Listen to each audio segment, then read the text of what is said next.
إن الحمد لله نحمده ونستعينه ونستغفره ونعوذ بالله من شرور أنفسنا ومن سيئات أعمالنا من يهده الله فلا مضل له ومن يضلل فلا هادي له أشهد أن لا إله إلا الله وحده لا شريك له وأشهد أن محمدا عبده ورسوله اللهم صل وسلم وبارك على محمد وعلى آله وأصحابه أجمعين أما بعد اللهم إنا نعوذ بكلمات الله التامة من كل شيطان وهامة ومن كل نفس أو عين لامة أيها الإخوة rahimani wa rahimakumullah. Alhamdulillah, Allah subhanahu wa ta'ala memberikan kita hidayah taufik serta memudahkan langkah kaki kita untuk menghadiri majelis ilmu di masjid kita yang mulia ini. Dan semoga Allah subhanahu wa ta'ala memberkahi kehadiran kita, dan semoga Allah subhanahu wa ta'ala memberikan pahala atas apa yang kita usahakan pada malam hari ini, dan semoga Allah subhanahu wa ta'ala mengampuni dosa-dosa yang telah kita lakukan di pagi hari, di mana Allah subhanahu wa ta'ala berfirman dalam hadis qudsi bahasanya, barang siapa yang hamba itu melakukan dosa di pagi hari kemudian dia meminta ampun kepada Allah subhanahu wa ta'ala di malam hari, maka Allah subhanahu wa ta'ala akan mengampuninya. Baik ya ikhwah rahimani wa rahimakumullah, insyaallah pada malam hari ini kita akan membahas satu pembahasan dari kitab Wiqayatul Insan Minal Jinni Wasyaitan yang ditulis oleh Syekh Wahid Abdul Salam Bali. Kita masuk pada pembahasan tips atau amalan-amalan, perbuatan-perbuatan yang dapat menjauhkan diri seseorang dari gangguan jin maupun sihir maupun santet. Sebenarnya judulnya sebenarnya adalah dari gangguan jin dan sihir, akan tetapi karena di telinga masyarakat kita kerap dengan yang namanya santet, padahal sihir itu cakupannya luas dan santet itu bagian daripada sihir. Jadi sihir itu tidak mesti harus teluh, santet ataupun seperti yang dianggap oleh kebanyakan masyarakat kita, akan tetapi sihir itu cakupannya lebih luas. Nah, pembahasan ini merupakan pembahasan yang amat penting, terlebih bagi para peruqyah. Terkadang orang-orang yang diruqyahnya meminta tips-tips atau amalan-amalan yang dapat menjauhkan diri mereka dari gangguan jin maupun sihir. Dan ini juga merupakan jawaban atas beberapa pertanyaan yang masuk kepada kami tentang bagaimana tata cara atau amalan-amalan yang dapat menjauhkan diri seseorang dari gangguan jin maupun sihir. Tentunya itu semuanya adalah atas taufik dari Allah subhanahu wa ta'ala. Karena seorang hamba itu diwajibkan untuk ikhtiar, diperintahkan oleh Allah subhanahu wa ta'ala untuk ikhtiar. Ketika seorang itu sudah ikhtiar, sebagaimana yang dijelaskan oleh para ulama perihal tentang bagaimana agar tidak diganggu, artinya jin itu tidak masuk dalam tubuh seseorang atau terhindar dari gangguan sihir. Ternyata ketika seorang itu sudah melakukan hal yang demikian itu, maka tiada lain itu semuanya sudah merupakan takdir dari Allah subhanahu wa ta'ala. Sebagaimana Rasulullah sallallahu alaihi wasallam, yang beliau itu adalah manusia yang paling baik di muka bumi ini, yang dosanya telah diampuni oleh Allah subhanahu wa ta'ala baik sebelumnya maupun yang akan datang. Tapi beliau masih ditakdirkan oleh Allah Subhanahu wa taala terkena yang namanya sihir. Oleh karena itu Allah Subhanahu wa taala berfirman di dalam Al-Qur'an, "Wa ma hum bidarrina bi min ahadin illa biidznillah."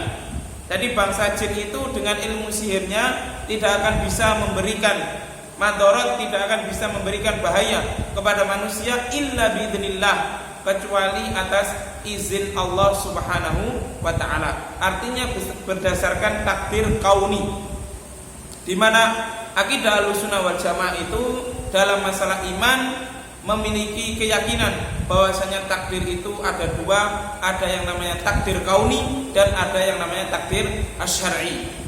Takdir kauni adalah takdir yang jelek, takdir yang syar'i adalah takdir yang baik, yang semuanya itu datangnya dari Allah Subhanahu wa taala. Berbeda dengan keyakinan sebagian kelompok yang menyatakan bahwasanya perbuatan buruk itu merupakan akibat dari perbuatan hamba, tidak ada campur tangannya dengan Allah Subhanahu wa taala. Ini adalah pendapat yang keliru. Baik, jadi kembali kepada permasalahan. Jadi semoga ikhwan-ikhwan atau orang-orang saudara-saudara kita yang belum kita ruqyah atau yang sudah pernah kita ruqyah menanyakan perihal bagaimana tata cara agar kita ini dihindarkan oleh Allah dari gangguan jin maupun sihir, maka tolong pembahasan ini disimak dengan baik dan dicatat, karena qayyidul ilm bil kitabah, ikatlah ilmu dengan tulisan. Nah, pembahasan ini seperti tadi yang sudah kita katakan, kita ambil dari kitabnya Syekh Wahid Abdus Salam Bali hafidhallahu ta'ala dalam kitab Wiqayatul Insan minal jinni wasyaitan. Akan tetapi kita anggap perlu mengambil tambahan rujukan lagi dari Syekh Sa'id bin Sa'id Ahmad Abduh hafidhallahu ta'ala dalam kitab beliau Maradus Sihr. Dan thariqah ini atau tips ini juga disebutkan oleh beliau hafidhallahu ta'ala dalam kitab beliau yang berjudul Al-Hasad. Jadi beliau ini alhamdulillah diberikan keilmuan oleh Allah Subhanahu wa taala spesial dalam permasalahan penanganan sihir. Jadi risalah doktoralnya beliau menulis kitab Maradus Sihr ini. Kemudian magisternya beliau menulis kitab yang berkaitan dengan Al-Hasad atau al-ain. Berikut terapinya. Nah, kemudian beliau juga sarjana dalam hal ulumus syariah. Jadi beliau ulumus syariah, kemudian magisternya dengan disertasi al-hasad, anwa'uhu wa ilajuhu, dan bukunya telah mendapat rekomendasi dari ahli psikologi yang ada di Mesir. Kemudian termasuk kitab ini juga, kitab Maradus Sihr ini juga mendapatkan sambutan dari seorang profesor ahli psikologi dari Jami'ah Bani Suwaid. Baik, kita masuk pada pembahasan dalam tips untuk dijauhkan atau diri kita ini terhindar dari gangguan sihir. Maka ada dua metode. Yang pertama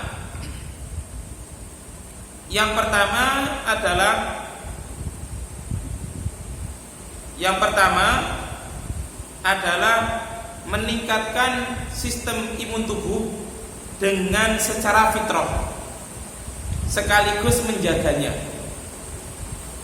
Nah, kenapa kok ada kaitannya sihir itu dengan sistem imun yang ada di tubuh?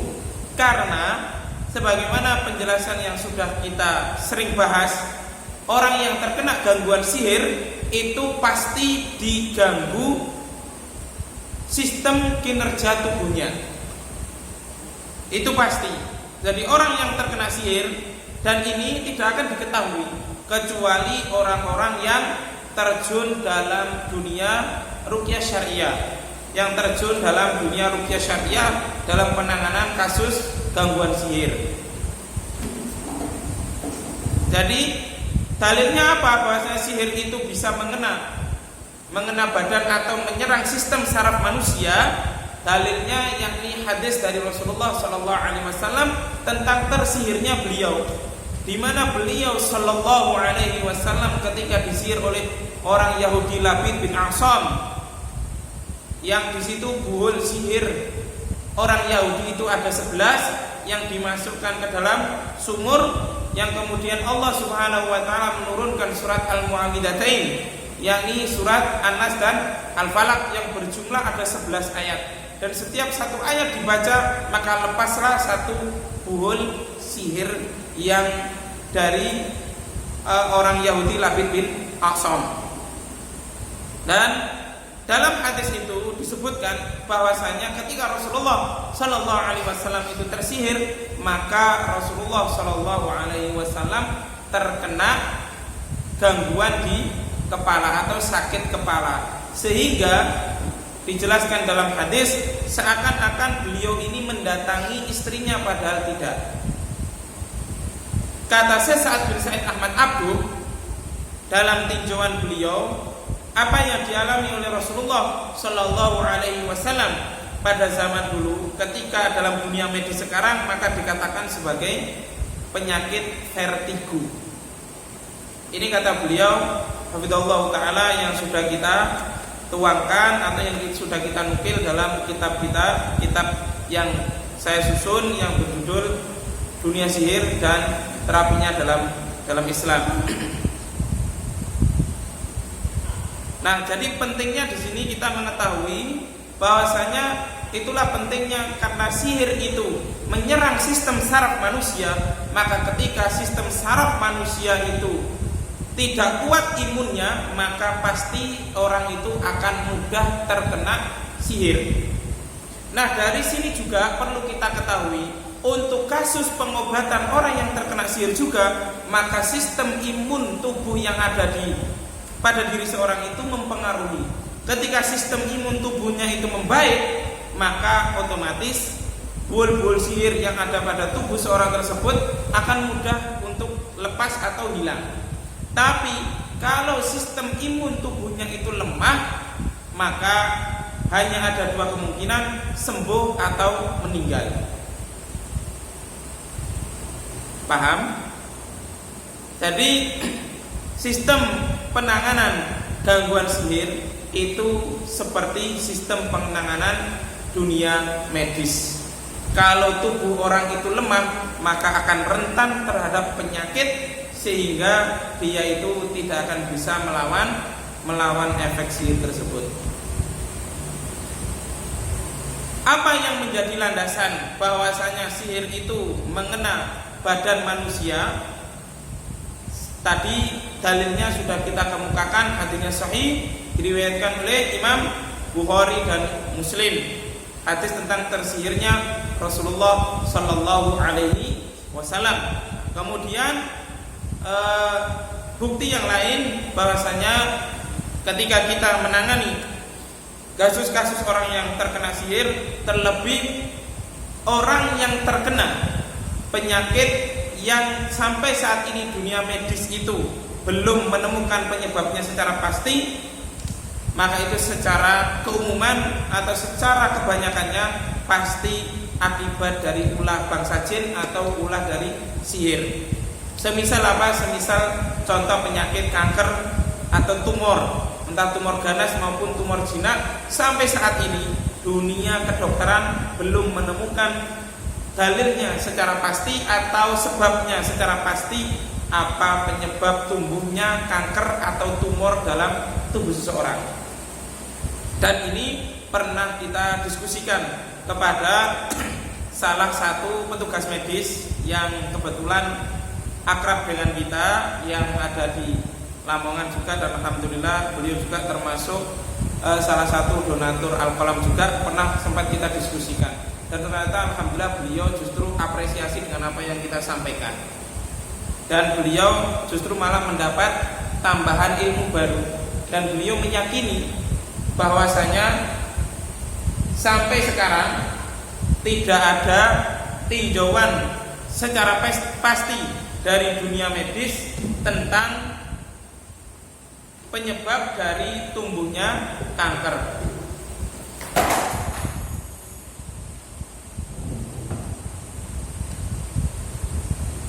Jadi itu yang perlu kita ketahui. Nah, jadi untuk menjaga diri kita dari gangguan sihir, maka kita yang pertama harus meningkatkan sistem imun tubuh.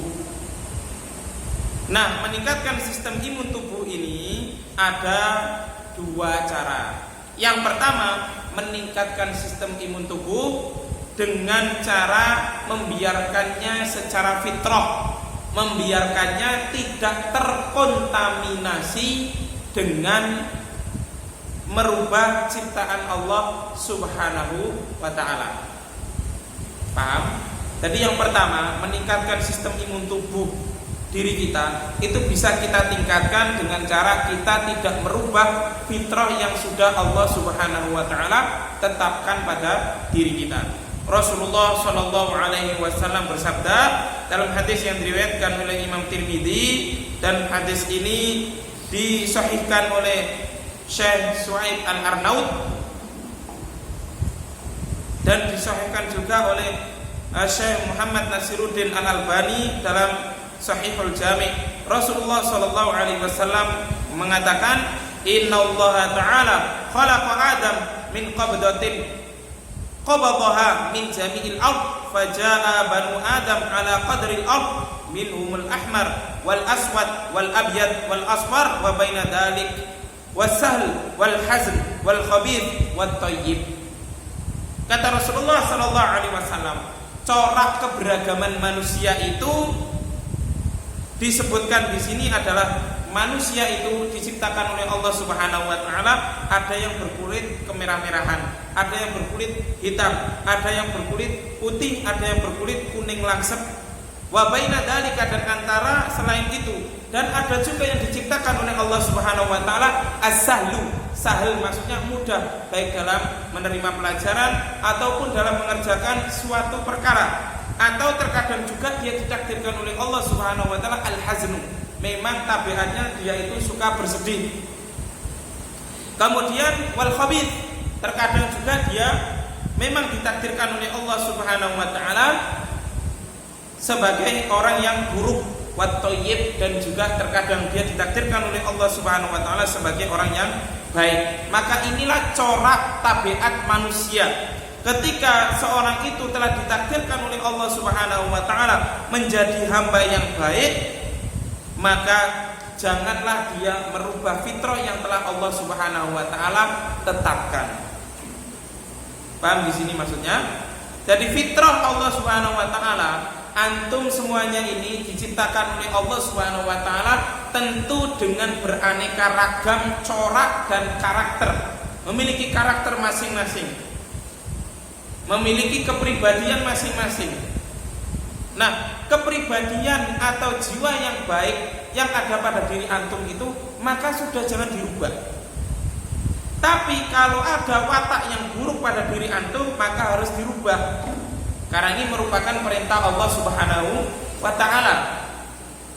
Tapi kalau ditakdirkan oleh Allah Subhanahu wa taala dengan fitrah yang baik, maka jangan sekali-kali fitrah itu dirubah. Jadi meningkatkan sistem imun tubuh dengan cara membiarkan fitrah yang telah Allah Subhanahu wa taala tetapkan. Jangan dirubah. Misalkan, nah ini yang menjadi apa yang pernah kita sampaikan. Orang yang dia itu memiliki kesaktian yang semu, maka hakikatnya dia telah merubah fitrah yang telah Allah Subhanahu wa taala tetapkan untuk dirinya. Secara fitrah manusia itu tidak akan mampu untuk menghancurkan atau merobohkan dinding. Kalau ada orang yang mampu merobohkan dinding, maka dia telah merubah fitrah yang Allah Subhanahu wa taala tetapkan untuk dirinya. Maka dia dibantu oleh jin dengan amalan perbuatan bid'ahnya atau ritualnya, dengan membangkitkan energi chi atau tenaga dalam menurut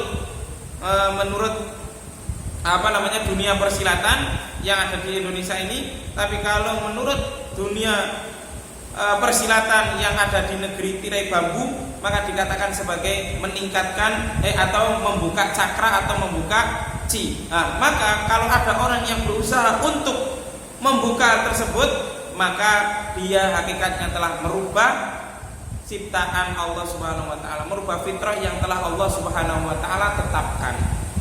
Sehingga orang yang dia itu memiliki ilmu tenaga dalam atau telah merusak fitrah yang telah Allah Subhanahu wa taala tetapkan pada dirinya, maka dirinya itu sangat rentan untuk kemasukan jin atau untuk terkena sihir. Itu pasti. Kita bisa lihat dan kita bisa saksikan sendiri bagaimana orang-orang yang memiliki ilmu kesaktian.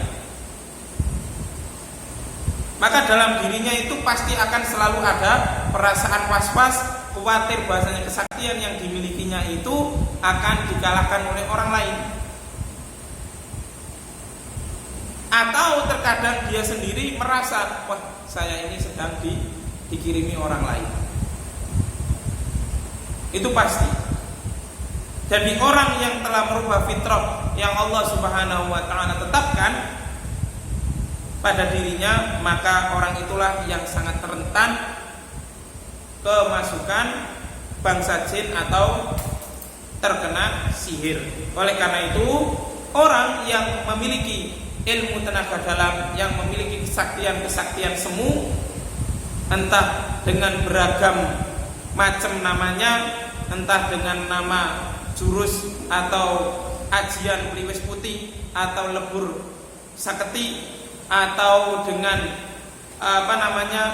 ajian tapak siri lebur jiwa dan sejenisnya, maka hakikatnya itu merupakan kesaktian yang semu yang didapat dari dia merubah fitrah yang telah Allah Subhanahu wa taala tetapkan.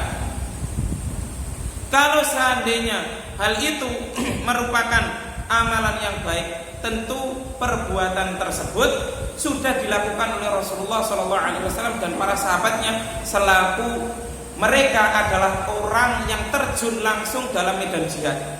Dan Allah Subhanahu wa taala sama sekali tidak memberikan kekuatan tersebut kepada Rasul kita dan para sahabatnya ridwanullah alaihim. Kalau seandainya Allah Subhanahu wa taala memberikan atau kekuatan itu datangnya dari Allah atau kekuatan itu dari energi alam, maka tentu Rasulullah SAW telah memakai ilmu-ilmu tersebut. Itu pasti. Kenapa? Karena mereka yang berhadapan langsung berjihad melawan orang-orang kafir. Tapi tidak pernah kita jumpai dalam sirah, baik yang ditulis oleh Al-Imam Ibnu Hisham maupun Asy-Syaikh Safiur Rahman Al-Mubarakfuri, di situ tidak pernah kita sebutkan orang-orang kafir atau Abu Lahab yang menentang dakwahnya Rasulullah SAW hancur dalamnya karena terkena aji rengkah bumi atau terkena aji apa? Ajian apa? Ya tapak siri lebur jiwa itu. Katanya jurus itu mematikan. Ini pernah juga kita bertemu dengan salah satu orang yang praktisi dengan hal tersebut. Dia itu mengatakan, saya itu punya teman saya itu dalemannya itu sudah hancur. Ketika saya saya tunjuk dengan menggunakan jari saja dia sudah roboh. Orangnya juga pernah ke sini dan bilang katanya di sini ada jin putri yang cantik, itu posisinya berada di sebelah Alkolampas timurnya di bawah pohon mangga. Ya saya ketawa gitu aja. Kita bilang kok tidak dibawa saja, katanya putri cantik, bawa saja kan lumayan.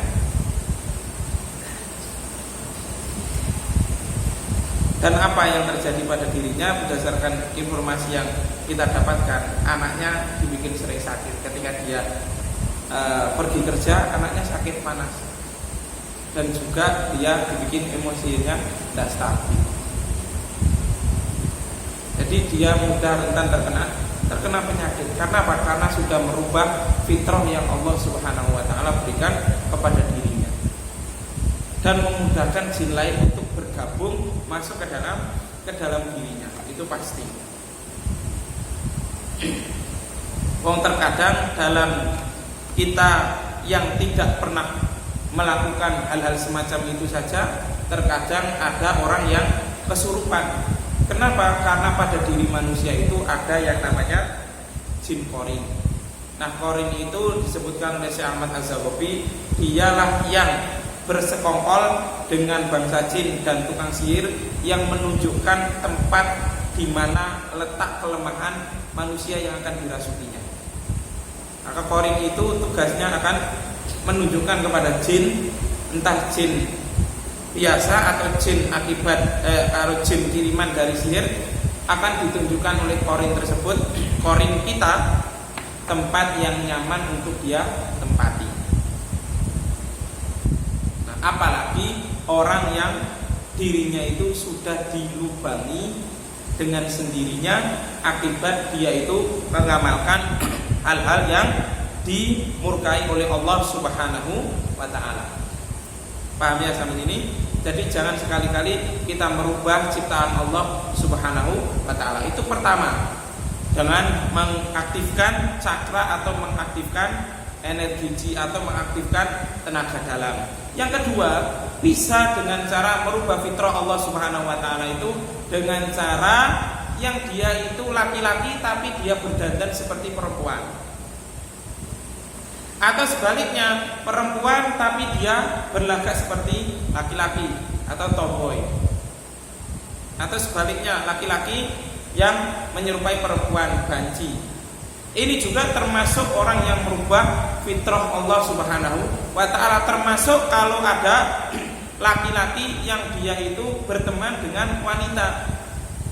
Fitrah yang telah Allah Subhanahu wa ta'ala tetapkan, laki-laki difitrahkan berteman dengan laki-laki, bukan laki-laki berteman dengan wanita ataupun sebaliknya. Nah, kalau ada yang merubah fitrah Allah Subhanahu wa ta'ala seperti itu, maka dia tidak akan kuat untuk menahan serangan dari bangsa jin ataupun dari tukang sihir. Contoh bukti yang konkret, kita bisa lihat orang yang dia itu sering pacaran, pasti akan terjadi seringnya kebobolan. Tahu kebobolan?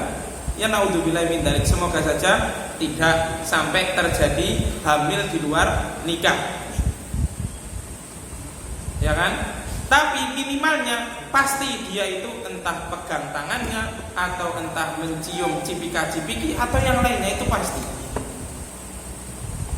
Nah, ini secara tidak langsung hakikatnya dia itu telah kerasukan, dibisiki oleh jin.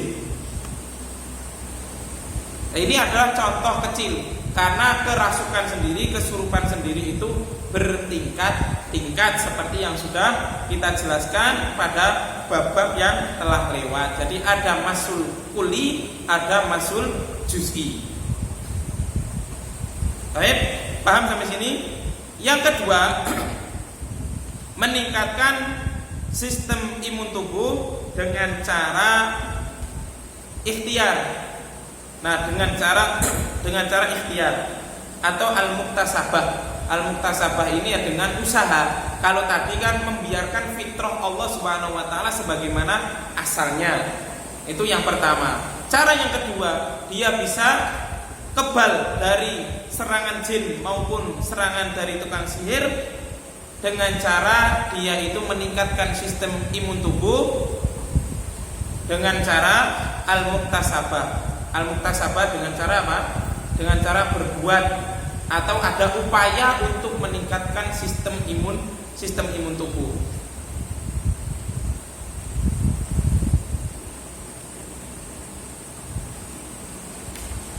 Yang pertama, dalam pembahasan ini terbagi menjadi dua lagi, kata Syekh Sa'ad bin Said Ahmad Abduh. Yang pertama, menjaga sistem imun tubuh dengan cara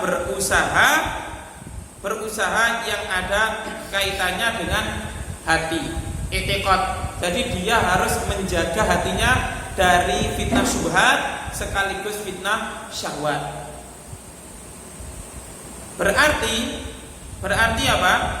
Orang yang rusak i'tiqadnya, rusak keyakinannya, rusak akidahnya, terlebih akidah yang digariskan oleh para ulama kita salafus salih, maka dia adalah orang yang rentan terhadap gangguan jin maupun terkena sihir. Sebagaimana yang dikatakan oleh Syekh Bakr Al-Jazairi di dalam kitab beliau, maaf bukan Syekh Bakr ya, yang menulis Minhajul Muslim. Siapa namanya? Bayangnya. Jadi penulis Minhajul Muslim rahimallahu taala, beliau di situ menjelaskan bahasanya manusia itu akan menjadi kuat, lebih kuat daripada bangsa jin ketika dia memegangi 3 tauhid tersebut. Tauhid rububiyah, tauhid uluhiyah, tauhid asma wa sifat. Nah, orang yang tidak mendalami 3 tauhid itu, maka dia adalah orang yang rentan terkena gangguan jin maupun masuknya sihir ke dalam tubuh seseorang. Ini bisa kita buktikan secara langsung. Orang yang dia itu ikut dalam dunia persilatan, yang dia itu ketika dia ikut dalam dunia persilatan itu dia sudah membawa akidah yang kuat, 3 keyakinan atau 3 tauhid itu, maka dia orang yang susah untuk dimasuki media sihir ke dalam tubuhnya. Itu pasti. Meskipun dia kemasukan media sihir, paling tidak ketika diruqyah itu reaksinya tidak akan frontal. Itu pasti. Tapi orang yang dia itu nul putul, artinya tidak punya dasar akidah, kemudian dia itu ikut dunia persilatan yang rawan dengan dunia perkelenian, maka jin itu atau ilmu sihir yang didapat dari gurunya pasti akan mudah tertransfer ke dalam tubuh orang tersebut. Itu pasti. Ini jadi menjaga sistem imun yang kedua ini dengan cara berusaha menjaga akidah kita, belajar dan menjauhi syubhat dan syahwat. Menjauhi syubhat artinya ya kita jangan mendekat dengan orang-orang yang memiliki pemahaman yang melenceng, kemudian kita teracuni pikiran kita. Fitnah syahwat ya kita jangan dekat-dekat. Kalau iman kita tidak kuat, ya kita jangan dekat-dekat dengan orang yang memiliki ilmu kesaktian semu yang membuat mata manusia itu tergiur sehingga dia terfitnah, timbullah rasa syahwat, keinginan untuk memiliki kesaktian yang serupa. Ini adalah cara yang kedua, poin A. Poin yang kedua, tadi yang kedua dengan poin yang kedua, yakni kata Syekh Sa'ad bin Said Ahmad Abdo dengan cara as-salbiyah. As-salbiyah ini ada 2 cara lagi. Jadi meningkatkan sistem imun tubuh. Salbiyah ada 2 cara, dengan cara hissi dan maknawi. Hissi yakni sifatnya badaniah, yakni meningkatkan sistem imun tubuh dengan cara mengkonsumsi herbal ayyakuna biwasitati tanawulu at'imati au masyrubat muayyanah. Kata Syekh Sa'ad bin Said Ahmad Abdo, meningkatkan sistem imun tubuh yang sifatnya salbiyah, yakni dengan cara hissi, bisa dengan cara mengkonsumsi makanan-makanan atau minuman-minuman khusus. Misalkan mengkonsumsi 7 butir kurma ajwa di pagi hari, sebagaimana sabda Rasulullah Shallallahu Alaihi Wasallam yang diriwayatkan oleh Imam Bukhari dari hadis Sa'ad bin Abi Waqqas radhiyallahu anhu. Rasulullah bersabda, "Man tasabbaha bi 7 tamaratin ajwatan lam yadurruhu dzalikal yaum sumbun wala sihrun."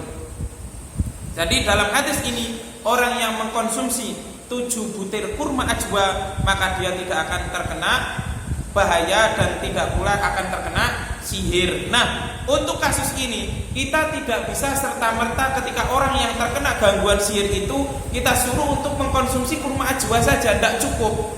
Harus kita kembalikan sistem imun tubuhnya yang pertama tadi. Sistem imun fitrahnya kita bangkitkan, kemudian sistem imun tubuh dengan cara muktasabahnya juga harus kita bangkitkan. Artinya iktikadnya harus kita luruskan dulu.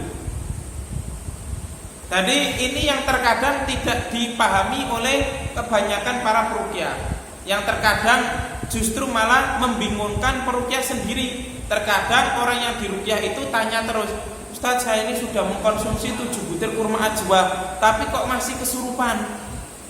Tapi kok masih kalau ada kiriman, misalkan terkadang di atap rumah saya terdengar suara letusan dan sejenisnya, itu kok terkadang saya masih kena padahal saya sudah mengkonsumsi kurma ajwa. Nah, ini tidak bisa berdiri sendiri.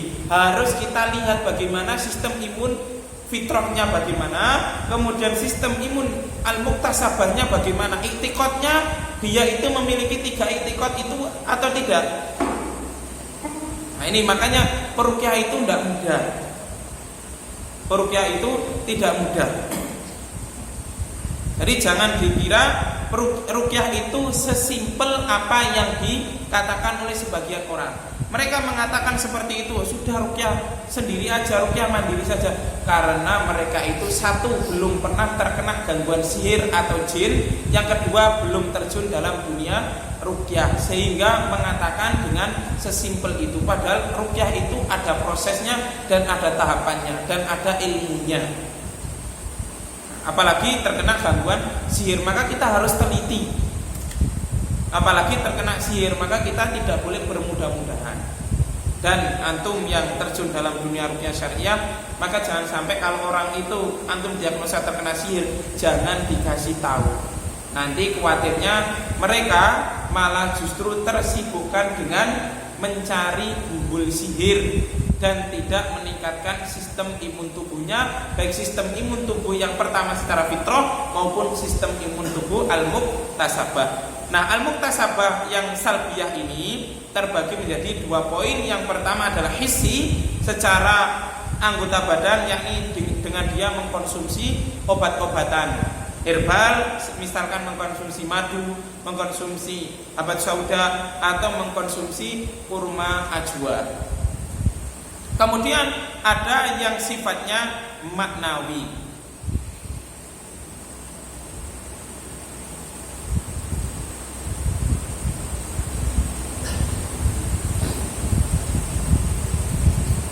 Yang maknawi artinya yang tidak tampak, yakni dengan cara dia itu meningkatkan ketaatan kepada Allah Subhanahu wa ta'ala, termasuk amalan-amalan sunnah, amalan-amalan tatawwu, amalan-amalan sunnah.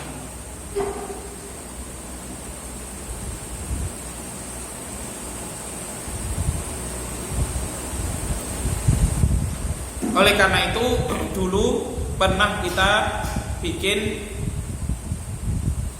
nasihat, kalau antum ingin terjun dalam dunia ruqyah, maka jangan sampai meninggalkan qiyamul lail, jangan juga meninggalkan sholat duha. Surat Al-Baqarah minimal harus dihafalkan. Nah, sebagaimana kisah yang disampaikan oleh salah seorang ulama, siapa, Syekh Al-Khamis.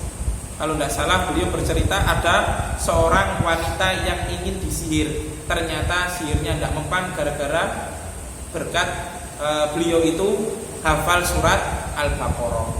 Jadi peruqyah itu minimal dia harus hafal surat Al-Baqarah. Karena kata Rasulullah SAW, barang siapa yang hafal surat Al-Baqarah maka tidak akan terkena sihir. Hari ini sudah pernah kita bahas. Jadi meningkatkan sistem imun tubuh yang kedua dengan cara maknawi, yakni dengan cara seorang itu meningkatkan ketaatannya kepada Allah Subhanahu wa ta'ala. Fa kullama kana al-'abdu lillahi atwa wa minallahi aqrab zadat mana'atuhu al-muktasabah as-salbiyah. Kata saya Sa'ad bin Sa'id Afatabtu, fakullama, maka pada saat seorang hamba itu dia itu gemar melakukan kesunahan-kesunahan dan dia itu termasuk orang yang paling dekat dengan Allah Subhanahu wa ta'ala, zadat, maka bertambahlah sistem imun tubuhnya. Kata Syekhul Islam Ibnu Taimiyah rahimallahu taala, fa idza kana min auliya'illahi al-muttaqin al-muti'in lillahi wa rasulih harabat minhu hadhihi syayatin. Ketika seorang itu telah menjadi walinya Allah Subhanahu wa taala, dan wali ini bukan wali abal-abal, tapi kata Syekhul Islam Ibnu Taimiyah adalah wali yang al-muttaqin, wali yang benar-benar takwa, bukan seorang wali yang dia itu telanjang, artinya hanya pakai katok dan dia ngerokok di masjid kemudian dikatakan wali. Tapi wali yang di sini yang dimaksud oleh Syekhul Islam Ibnu Taimiyah adalah min auliyaillah al-muttaqin al-muti'in, orang yang takwa dan taat kepada Allah Subhanahu wa taala. Nah, orang yang merokok di masjid kemudian yang tersebar di medsos itu, kemudian dia tidak pakai baju, hanya pakai celana pendek, nah itu bukan wali Allah Subhanahu wa taala. Wali Allah itu tidak akan mengkotori kesucian masjid dengan asap tembakau. Malaikat saja akan lari, kan bau. Orang makan bawang saja malaikat tidak mau mendekat, dan dilarang oleh Rasulullah SAW orang yang makan bawang kemudian ikut sholat berjamaah, kan tidak boleh. Nah, apalagi ini mabuk udud rokok.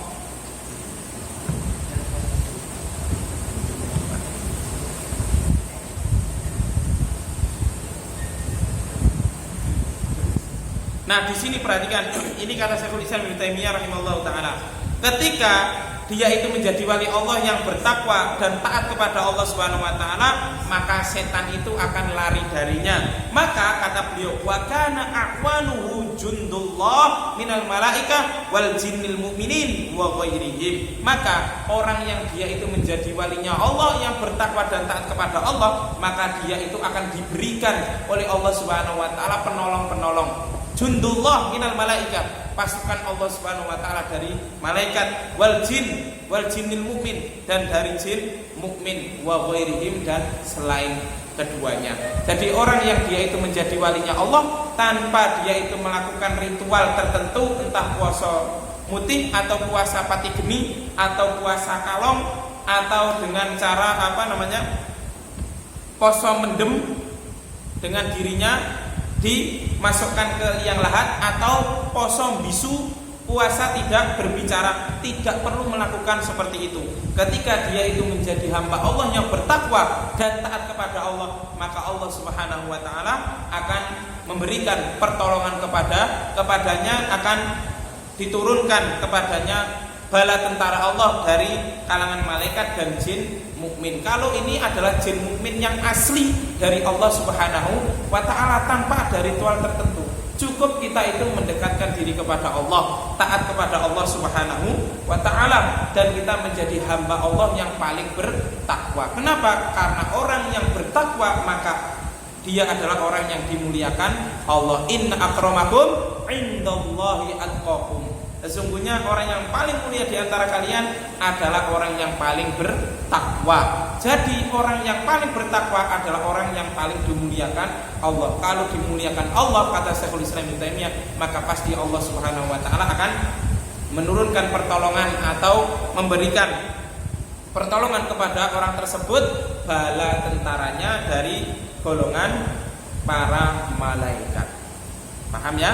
Jadi tidak ada ritual khusus atau tidak ada wirid-wirid khusus untuk mendatangkan tentaranya Allah Subhanahu wa taala. Cukup kita tingkatkan ketakwaan kita kepada Allah, menjadi hamba yang bertakwa, banyak mengamalkan amalan-amalan sunnah, maka itulah yang akan menjadi benteng untuk kita, dengan benteng yang kokoh dari bangsa jin maupun dari gangguan sihir. Wallahu ta'ala a'lam bishawab. Mungkin sampai sini dulu yang dapat kita sampaikan.